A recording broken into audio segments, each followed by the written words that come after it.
Hello everyone, welcome to oneness study platform. दोस्तों, आज की वीडियो लेक्चर में हम देखेंगे इंग्लिश सभी कॉम्पिटिटिव एग्जाम के लिए जो विशेषकर बात करें सीजीएल, सीएचएसएल, एफटीएस। ये जो सिलेबस है आज हम उसके बारे में डिस्कस करेंगे। लगभग ये सभी कंप्लीट जो है कॉम्पिटिटिव एग्जाम के लिए है, लेकिन विशेषकर बात करें सीजीएल, सीएचएसएल, एफटीएस के लिए लिखा गया है। तो हम बात करेंगे आज इंग्लिश को डिस्कस करेंगे। इंग्लिश को हम दो पार्ट में अपनी सुविधा के लिए हम डिवाइड करते हैं। पहला है लैंग्वेज पार्ट, दूसरा है वर्ड पावर।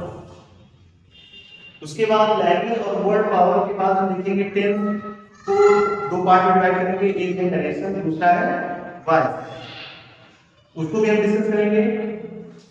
तो लैंग्वेज पार्ट में जो आता है आपका पार्ट ऑफ स्पीच, इंग्लिश के लैंग्वेज पार्ट में जो है पार्ट ऑफ स्पीच आता है, जिसमें आप लोग जानते होंगे 8 प्रकार के पार्ट ऑफ स्पीच हैं।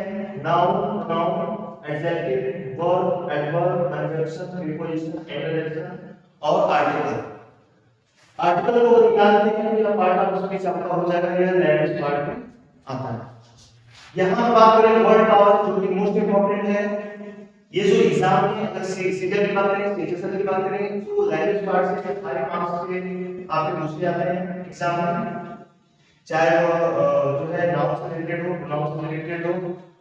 और वर्ड पावर की बात करें 5 मार्क्स का ये होना है।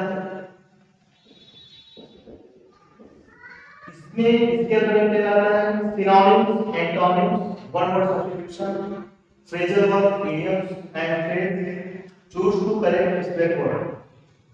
तो अगर कोई रॉन्ग वर्ड दिया जाएगा, स्पेलिंग चेक की बात करें, स्पेलिंग वर्ड का मतलब होता है स्पेल चेक। स्पेलिंग चेक करने के लिए आएगा, ये जो है टोटल मिला के मार्क्स की बात करें तो 5 मार्क्स का ये भी आता है आपका सीजीएल, सीएचएसएल, विशेषकर इन एग्जाम में बात कर रहा हूं। इसके बाद हम देखते हैं टेंस के बारे में। इंग्लिश का जो नेक्स्ट टॉपिक है लैंग्वेज और वर्ड पावर के बाद जो है टेंस। टेंस को हम डिवाइड करते हैं,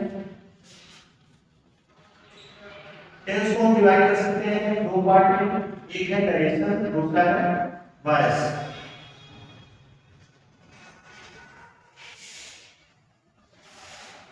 तो चलिए एक एक करके देखते हैं नरेशन में और वॉइस में।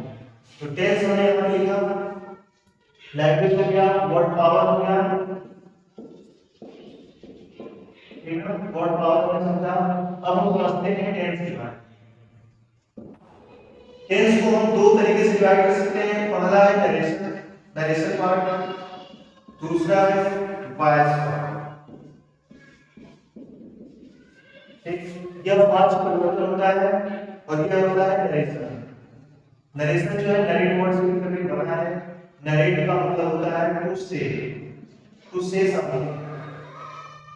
अगर कुछ कहा जाता है उसको नरेशन कहा जाता है, कुछ करते हैं तो नरेशन नरेट करना होता है, बताना होता है। इसको हम दो तरीके से स्टेटमेंट, नरेट का मतलब होता है स्टेटमेंट यानी कि कुछ कहना।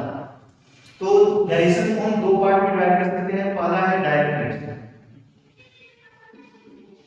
एक जो है डायरेक्ट तरीके से अपने स्टेटमेंट को रखते हैं। तो कैसा स्टेटमेंट होता है, जैसे अभी मैं आपसे बात कर रहा हूं तो कौन सा स्टेटमेंट में बात कर रहे हैं, डायरेक्ट नरेशन। लेकिन यही मेरे लेक्चर को आप अपने तरीके से एनालाइज करके या किसी को बताएंगे तो क्या होगा, इनडायरेक्ट नरेशन। दूसरा जो है इनडायरेक्ट नरेशन, यानी स्पीकर की कही गई बात को अपने भाषा में कहना, क्या कहलाता है, इनडायरेक्ट नरेशन। ध्यान रखिए इसमें जो है डबल इन्वर्टेड कॉमा में स्टेटमेंट को लिखते हैं और इसमें डबल इन्वर्टेड कॉमा नहीं लगाया है। और अपने शब्दों में हम जोड़ करके डैश का यूज करके उसको हम बताएंगे डिटेल में। वॉइस में देखते हैं, वॉइस को हम दो तरीके से डिवाइड करते हैं। एक होता है एक्टिव वॉइस, दूसरा होता है पैसिव वॉइस।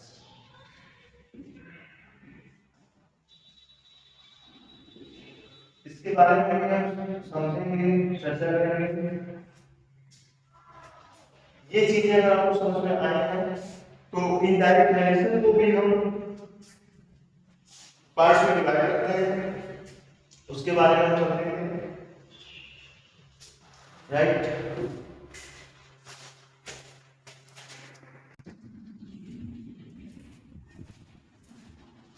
दोस्तों हम नेक्स्ट पार्ट की बात करते हैं इनडायरेक्ट नरेशन।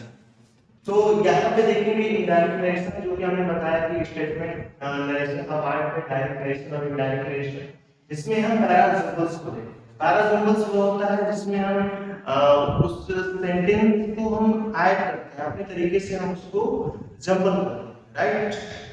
पैराग्राफ दिया रहेगा उसमें हम ऐड करेंगे कि इस तरीके से वो चीजों को सीक्वेंस में करते हैं, उसका मीनिंग होता है पैरासिम्बल, ठीक है, उसको जोड़ते हैं। क्लोज टेस्ट के बारे में बात करें तो एक जो है किस तरीके से हमको उसमें फिलअप करना है, सेम चीजें होती हैं जैसे ब्लैंक है क्लोज टेस्ट की, तो क्लोज टेस्ट भी ये चीजें जिसमें इनडायरेक्ट नरेशन में आता है।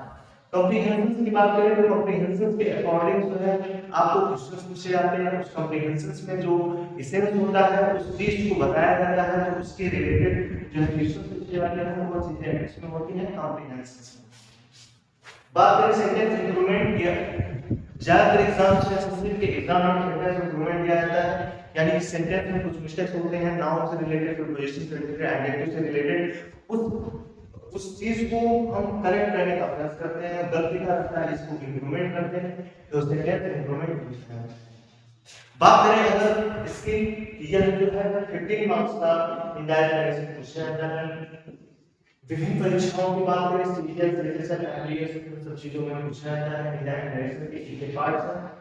तो ये सिलेबस को आप ज्यादा कई बार जो है रिवाइज करेंगे, समझेंगे, तब हम उसके कंक्लूजन पर आएंगे कि किस तरीके से हमको सिलेबस समझ में आ गया और उसका स्ट्रैटेजी बनाएंगे, किस तरीके से हम प्रैक्टिस करेंगे, उन चीजों को समझेंगे। Thank you so much. Video अच्छा लगे और अगर आप आगे कमेंट सेक्शन के नीचे बताइए कि इस सीरीज को हम कंटिन्यू करें, पार्ट ऑफ सीरीज को हम कंटिन्यू करें, उसके लिए आप कमेंट करें, चैनल को सब्सक्राइब करें।